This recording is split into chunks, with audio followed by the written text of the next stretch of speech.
Hello everybody and welcome to the first tutorial on this channel. Today we're going to be making a RP name GUI for your Roblox game.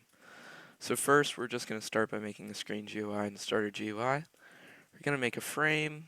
We're going to bring the frame to a corner or somewhere where you want your GUI to be. I'm going to put mine in the corner.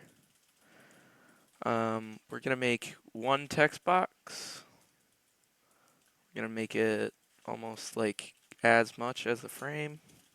We're going to make one text button, and we're actually going to change the color of the text box background so we can see where it ends and starts so we don't overlap our button and our text box.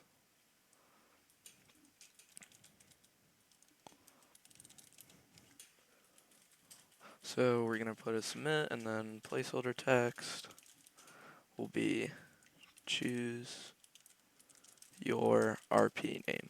And you can call it whatever you want or put whatever text you want in there. It doesn't really matter. We're going to scale the text. Scaled. Oop.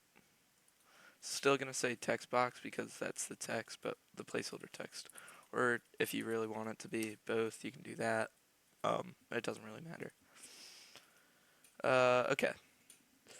So we are going then to insert a local script into the text button, and then we're going to fire a function when it is clicked. So we're going to do that by doing script.parent.mouse button one click connect function player. We might not really need the player, but just because we're firing a remote event from this, I just like passing the player variable in there because, well, actually you do need it. I'll talk about that later if you guys really want to know. Okay, so we're going to we're going to make a new remote event in replicated storage called change RP name. Oh, and you guys can also call this like name box and then submit button. It doesn't really matter, to be honest with you, but it's just nice to have organization, I guess. Alright, so once you click that, you're going then to get the text from the text box. So you're going to do that by doing local text equals script.parent.parent find first child name box dot text. So that's going to find the text of the text box, and then we're going to do game.replicated storage find first child change RP name fire server, and then we're going to pass the player variable and the text variable. So this is for just clarification. For the player variable, we're going to need this to change their name. So if we're doing the method that I'm going to show you, it's just going to be their normal like Roblox display name. Or if we're going to do the fancy way that I like better with a nice GUI, we're going to put that above their head. So we're going to need the text either way.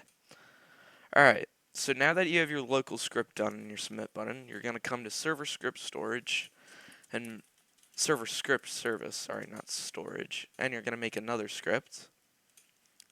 And this script is going to look for when the function is fired. So when the function is fired, sorry, hold on. When the function is fired, you're going to do game.replicated storage find first child change RP name on server event connect function player comma text. Okay, so basically what this is doing is we're listening for when the RP event is fired. So when it's fired, it's usually when the button is clicked or whenever we want it to be fired, and then we're connecting the function. And then we're passing the player object and the text object. So the text player object and the text variable. So the text variable has what our display name wants to be, and the player is just, well, the player. Okay. So then we get the character, so local char, or you can name a character, it really doesn't matter. I just like doing that because it's simpler. Equals player dot character or player dot character added. Wait. So this is just, I mean, this really isn't needed for this because for this we're not doing something immediately when they join the game, but it's just nice to have, just in case something like is weird or funky like that. Okay, so then we do care find first child humanoid dot display name equals text. Okay. Oh, that's chat, not char. Okay. So what this is doing is we're finding the character's humanoid, which is basically, I don't really know how to explain it. It's like where Roblox stores how much health you have or what your display name is, etc. like that. And then we're changing the display name to what your name wants to be. So again, this isn't the GUI. I'll probably put a timestamp up to when we start doing the GUI. But this is just the basics, so we can test it out. We'll do a test on a local server, just two players. Sometimes it's a little annoying to do it. It's not always super easy to do a test. Like occasionally, I'll have to allow access to my firewall or something like that. It's normal. It's fine. It doesn't really matter. Okay, so since we're on player two, we're just gonna change player two's name. So we'll name it Sega Channel. Then we'll go full screen, submit. Then we're gonna go. Ooh, that's not good. Okay, so I found out what was wrong. In the local script, we don't actually need pass the player object in. It's already passed, so we just delete the player, and then just do fire server text, and then go back to your script and do just keep that because that's fine, and then it should work now. Then we'll change our RP name to Sega, and see, our RP name is now changed. So yeah. Alright, so that was basically just the easy one, the basic one. It's kind of boring. Uh, if you want like a more descriptive one, this is what we're going to start doing. So we can basically, I'll leave it up for a second if you want to copy it down. Then I'll leave this up for a second also if you want to copy it down. Alright, so now we're just, it's the same thing for the local script. The local script doesn't need to change, so we'll keep the local script, but we're going to delete everything in the server script. So the way we're going to do this is we're going to make a billboard GUI. They're a little bit tricky. They're not actually super easy to work with, I found out, but just like mess around with it a little, but it'll be fine. So we're going to go into our head object, and then we are going to go, I mean, yeah, just your head object. You can import your rig or just a normal rig. We just want something that's similar to what an avatar would be like, so we can actually, model our thing around it. So we're going to go into Billboard GUI. We're going to make a new Billboard GUI. Going to make a frame. Then we're going to make a text label. So our frame should be, we'll make it like we'll make it 300.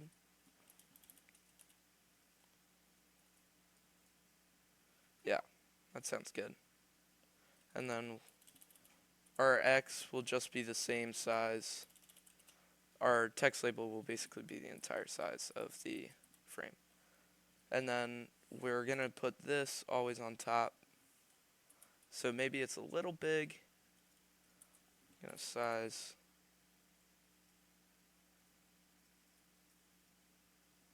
300. Okay, text size. Just scale the text.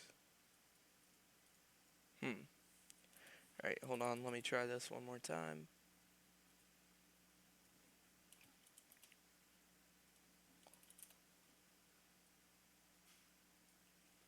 Oh, okay. Sorry about that. All right.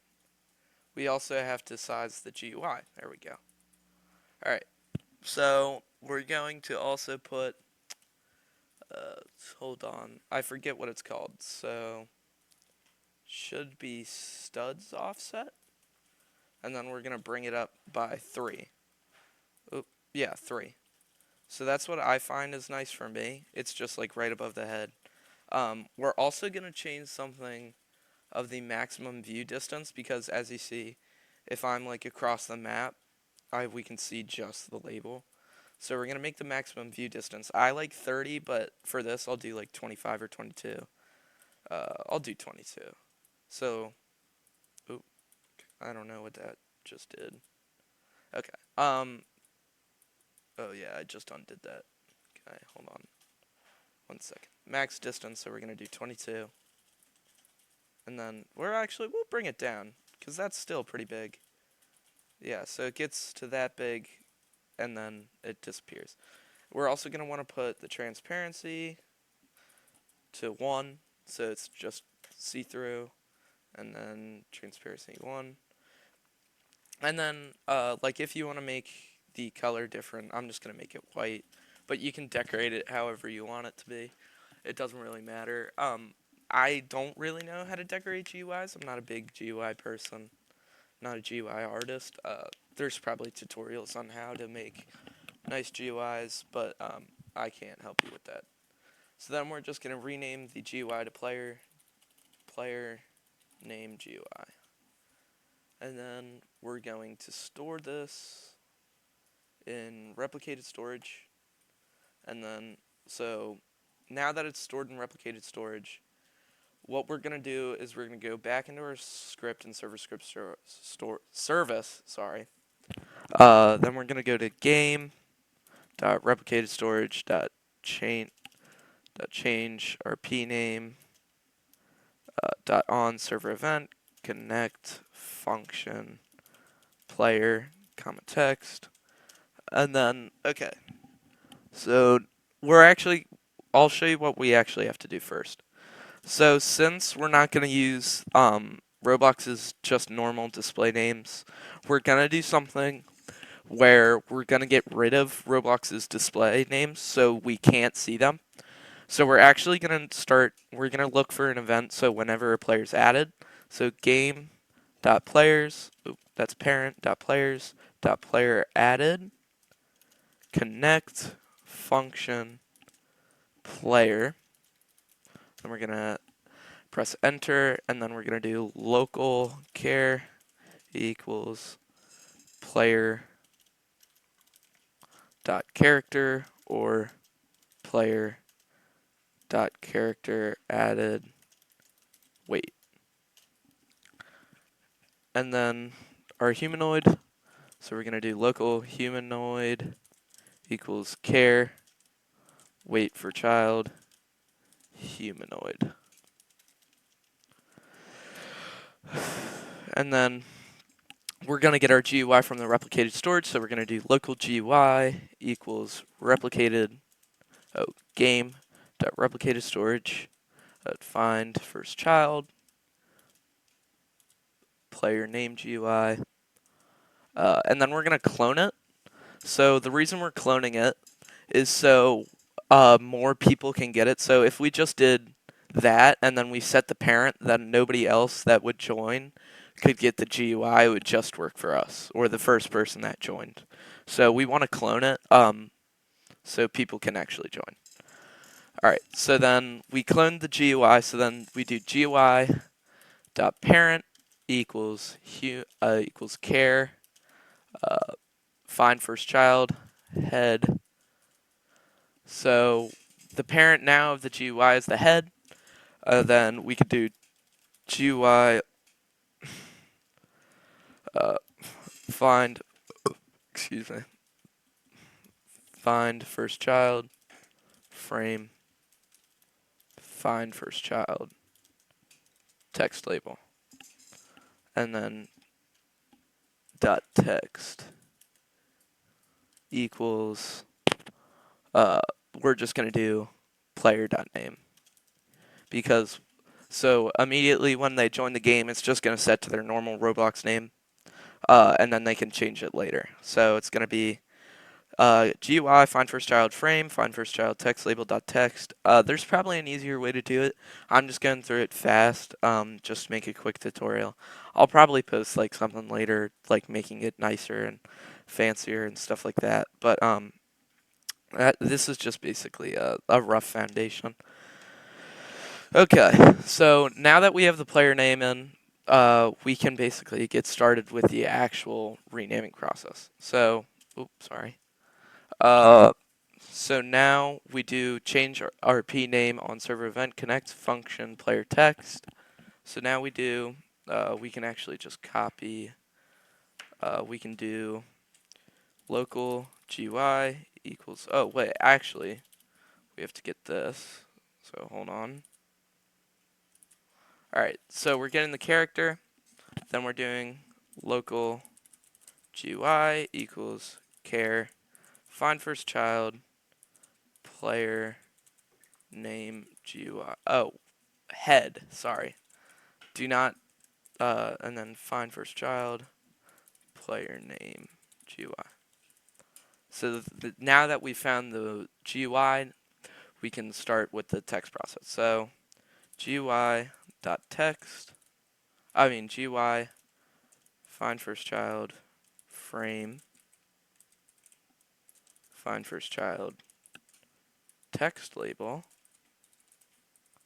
dot text equals text. So basically what we're doing is we're listening for the change RP name event to be fired by our local script, which it is. So then once it is fired, we're going to start a function getting the GUI from the character's head and then changing the text label's text to what we want our name to be. So I'll show you that now.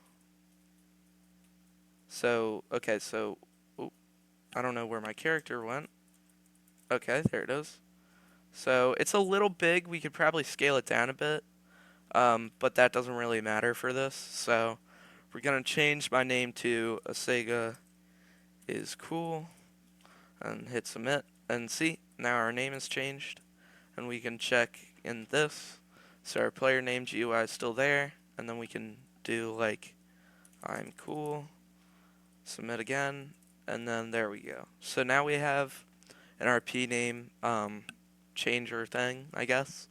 If you want more videos, let me know in the comments. I'll probably come out with a few. This is pretty fun for me. I'll also leave the code and the model down below. Thank you for watching, and bye-bye.